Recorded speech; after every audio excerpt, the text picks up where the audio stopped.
Bom, com a volta às aulas, o uso inadequado da mochila pode causar sérios problemas na coluna das crianças.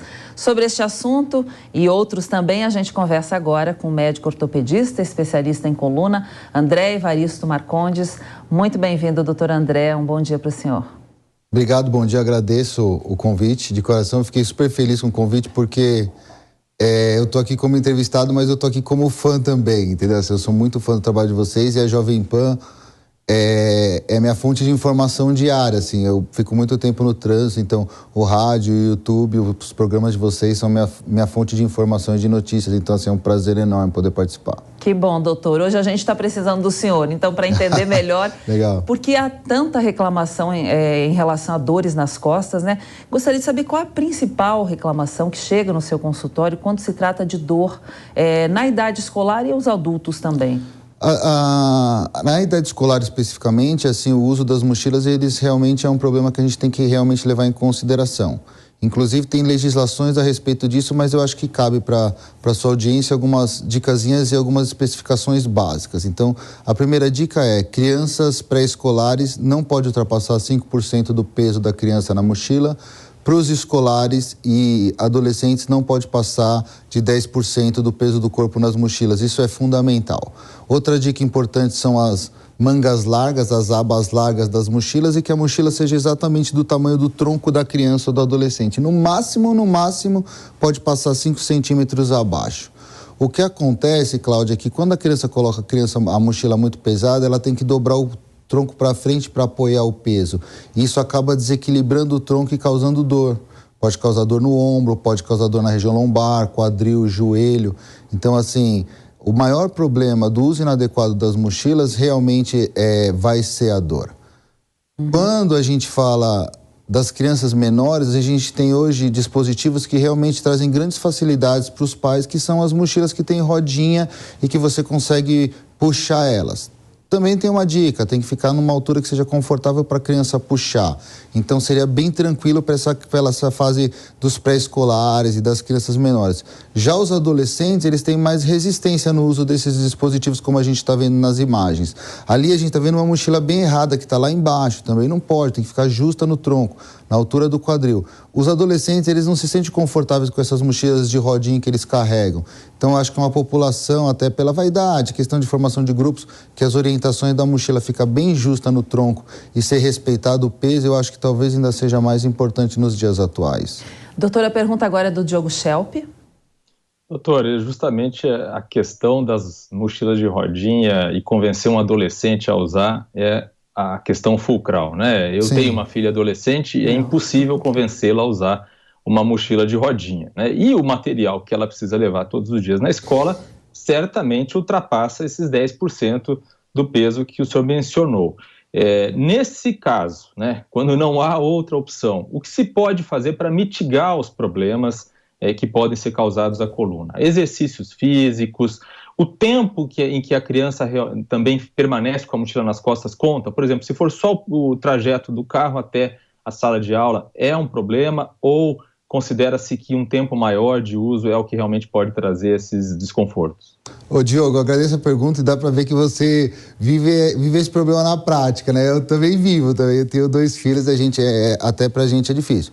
Uma das coisas que a gente tem que levar em consideração e ponderar é que hoje isso é uma questão legal.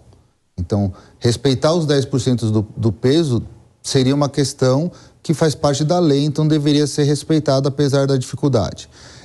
Sem dúvida nenhuma que o tempo em que você carrega essa mochila, ele é preponderante. Então, uma questão, você bem ponderou, ele vai do carro para a sala de aula. É uma questão. Vai carregar a mochila o dia inteiro, com certeza que vai ter outra repercussão.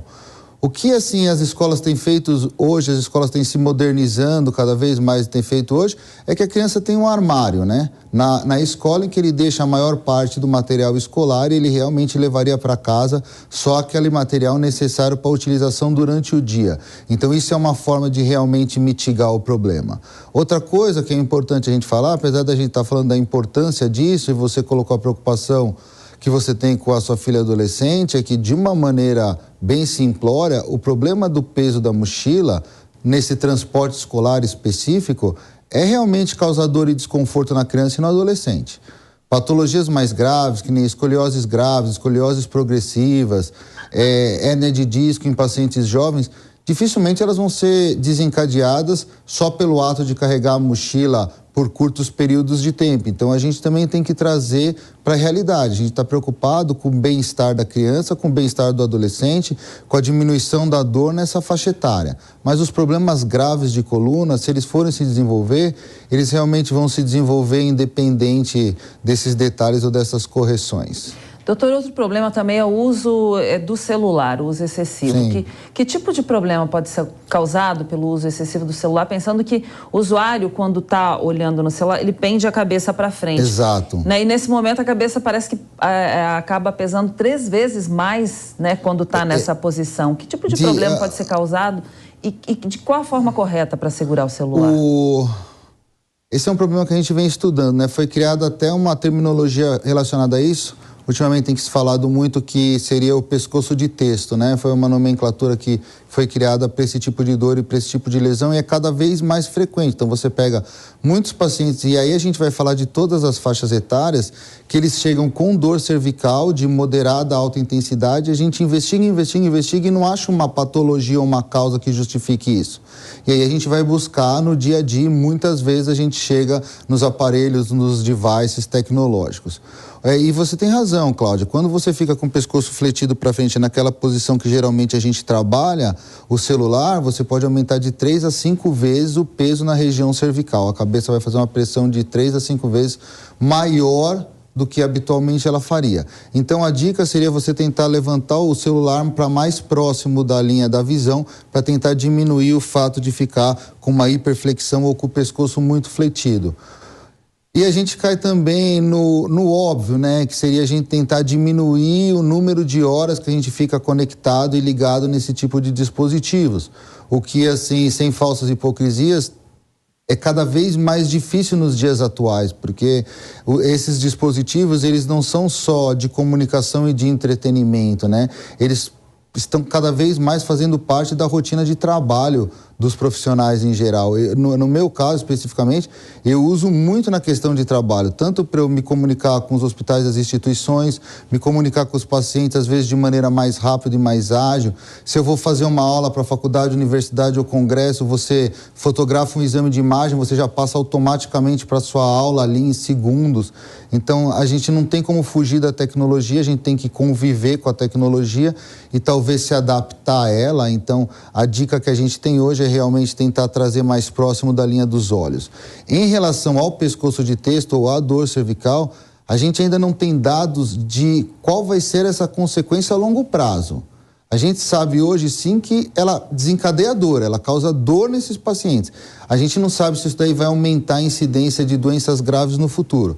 Eu acho que talvez daqui a 5 ou 7 anos a gente tenha uma resposta para essas perguntas. Mas assim, sem dúvida nenhuma, Cláudia, que é uma preocupação que nós temos hoje. Sim. Diogo, sua pergunta? Doutor, no caso do pescoço de texto, né, que o senhor mencionou, se a posição for deitada com um travesseiro apoiando a cabeça, isso pode reduzir esse desconforto ou esses problemas que podem ser causados pelo uso do celular? Poderia reduzir porque você teria um apoio, né? Você não estaria sobrecarregando tanto a estrutura, porque quando você está na posição deitada, a pressão está para trás, né? A pressão não está para frente. Então, assim, sim, reduziria, mas eu diria que não seria o ideal. Eu diria que o ideal seria que você realmente tentasse manter a cervical numa posição alinhada e tentasse utilizar os seus dispositivos eletrônicos dentro de uma quantidade de uso, assim, ideal ou recomendável ou não exagerada.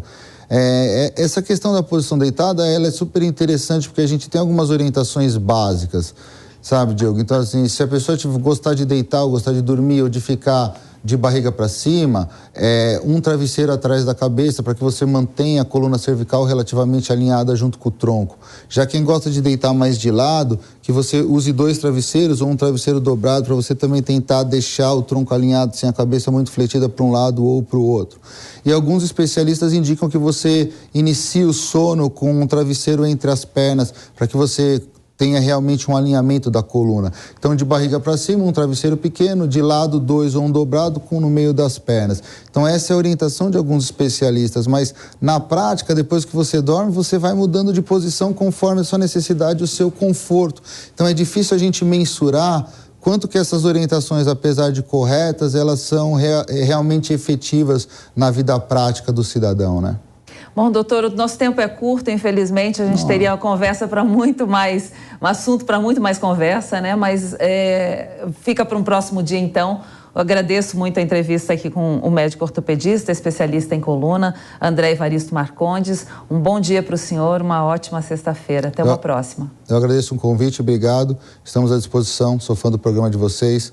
Faço questão de frisar de novo, vocês fazem um trabalho assim fenomenal e fantástico e de extrema importância para a nossa população. Parabéns. Obrigada, doutor.